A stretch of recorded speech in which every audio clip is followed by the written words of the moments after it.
The birth of two nations, Genesis 25. The story begins with Isaac, the promised son of Abraham, who marries Rebekah. Like his father Abraham, Isaac and Rebekah experience barrenness. Isaac prays to the Lord, and Rebekah conceives twins. But even in the womb, something is amiss.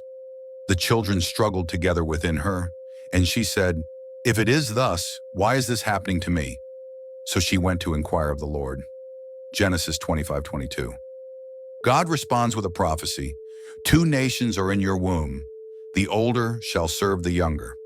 Genesis 25:23. This sets the stage. The younger twin, Jacob, is chosen by God to carry the covenant blessing, even before birth. When the twins are born, Esau comes out first, red and hairy. Jacob follows, grasping Esau's heel, a symbolic gesture of what's to come. Their names reflect their personalities. Esau, meaning hairy or rough, becomes a rugged hunter. Jacob, meaning supplanter or heel grabber, is quiet, clever, and stays among the tents. Selling the birthright, a rash decision, Genesis 25:29 through 34. As the boys grow, Isaac favors Esau because of his hunting skills, while Rebekah loves Jacob.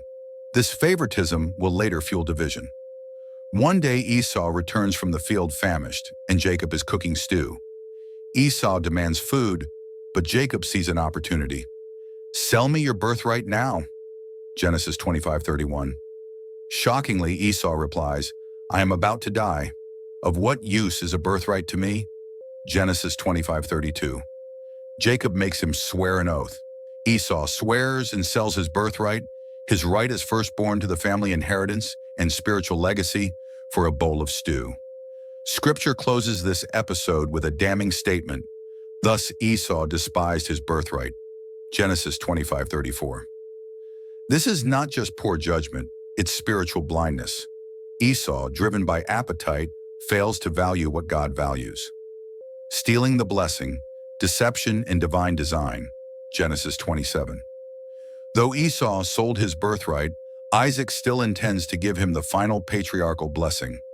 When Isaac is old and nearly blind, he calls Esau to hunt and prepare a special meal so he can bless him before he dies.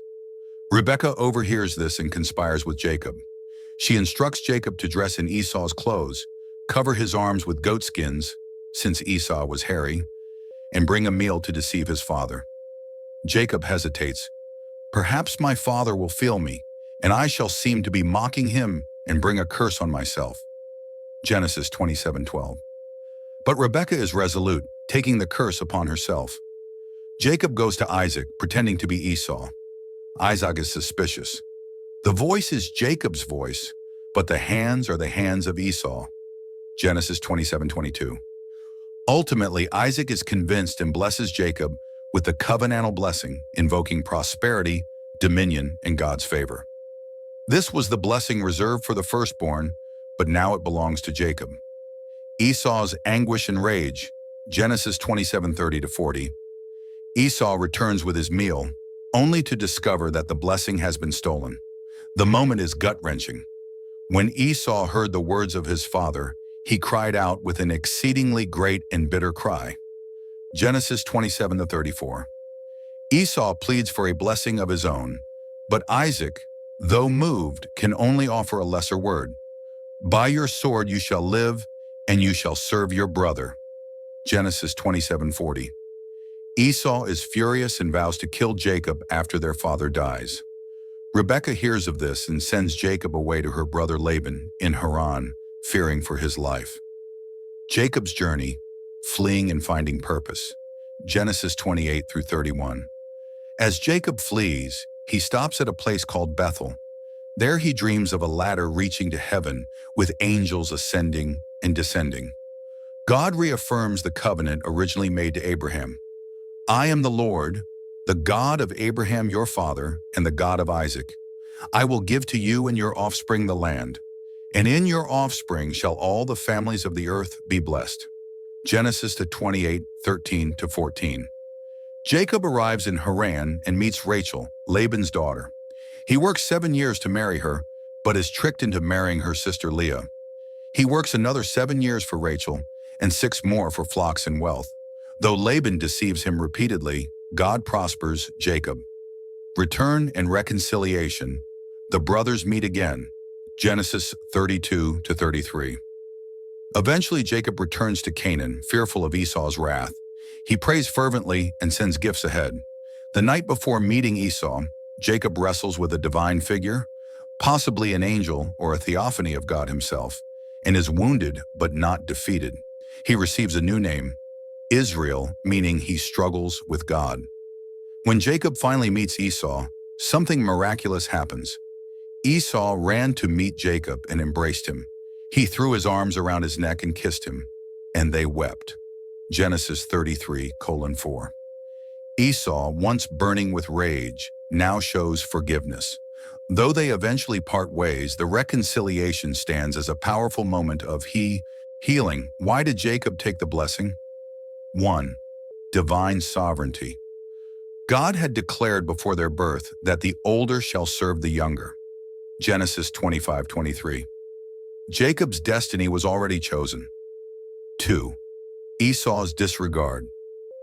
Esau despised his birthright, treating sacred things as trivial. 3.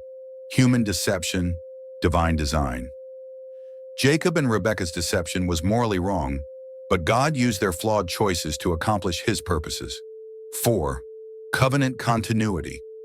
The blessing Jacob received connected him to the line of Abraham and Isaac, the same line that would eventually lead to Jesus Christ. The aftermath. Jacob's legacy and Esau's lineage. Genesis 34 to 36.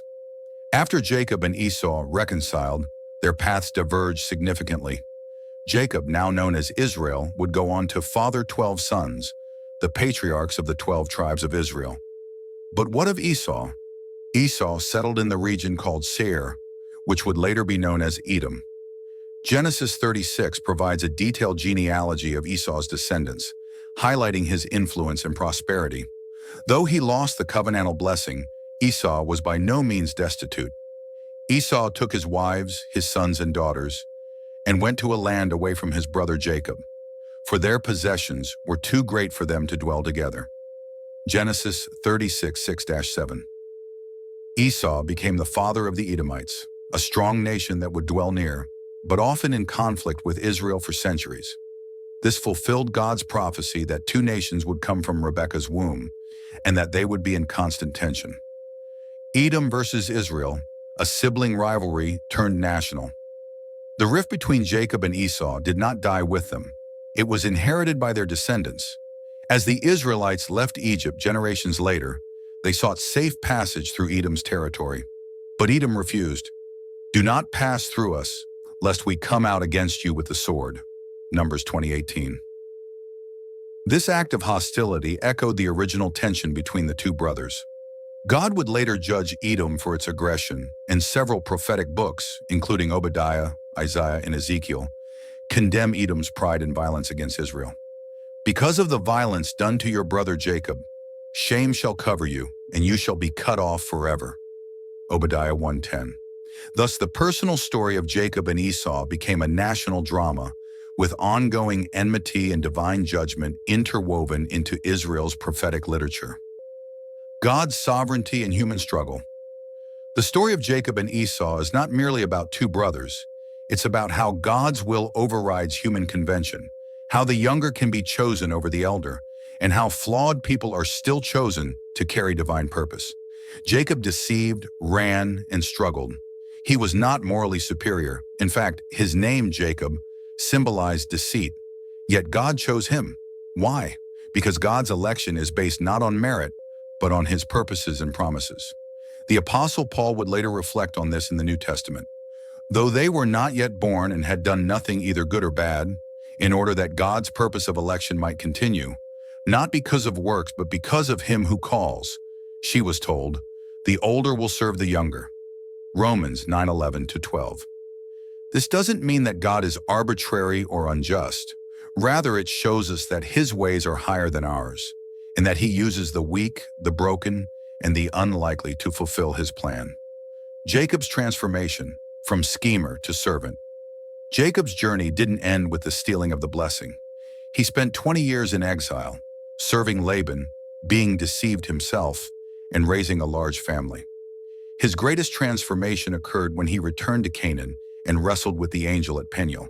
Then the man said, "Your name shall no longer be called Jacob, but Israel, for you have striven with God and with men and have prevailed." Genesis 32:28. This was more than a name change. It was a transformation of identity. Jacob, the deceiver, became Israel, the one who wrestles with God and prevails. His limp became a permanent reminder of that divine encounter, showing us that true change often comes through struggle, pain, and submission to God. Esau's dignity, a forgotten grace. Esau is often portrayed negatively, but it's important to note his moments of grace and maturity. When he met Jacob again, he did not retaliate or seek revenge. Instead, he embraced his brother and showed kindness. In a world where betrayal often leads to lifelong hatred, Esau's forgiveness is powerful. His act of mercy stands as a counterpoint to his earlier rashness, reminding us that people can grow, heal, and extend grace. Even though Esau did not receive the covenant blessing, he was still blessed in material ways and became a patriarch in his own right. He carved out his legacy as a leader of a great nation. His reconciliation with Jacob shows that restoration is possible, even after deep wounds. The bigger picture, from Jacob to Jesus.